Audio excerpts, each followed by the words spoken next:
Hey everyone, welcome back to my channel. Today I'm so excited to show you how to make the perfect vegan steak right in your kitchen. Trust me, it's easier than you think. First things first, let's talk ingredients. You'll need Vital Wheat Gluten, also known as seitan, for the base. It's packed with protein and has a great chewy texture. Add some chickpea flour, nutritional yeast, and your favorite spices. I love using smoked paprika, garlic powder, and a pinch of cumin for that extra kick. Now mix everything together and gradually add vegetable broth until it forms a dough. Knead the dough for about 5 minutes to develop the gluten. This step is crucial for that meaty texture, so don't rush it. Next, shape your dough into steak-like patties.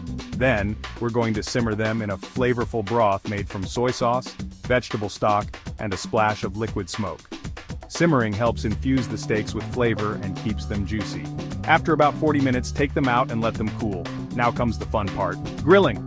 Heat up a grill or a grill pan, brush your steaks with a bit of olive oil, and grill them for about 3-4 minutes on each side until they have those beautiful char marks. And there you have it, the perfect vegan steak.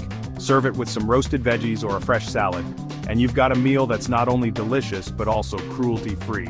If you try this recipe, let me know in the comments how it turned out. Don't forget to like, subscribe, and hit that notification bell for more vegan recipes. Thanks for watching, and happy cooking!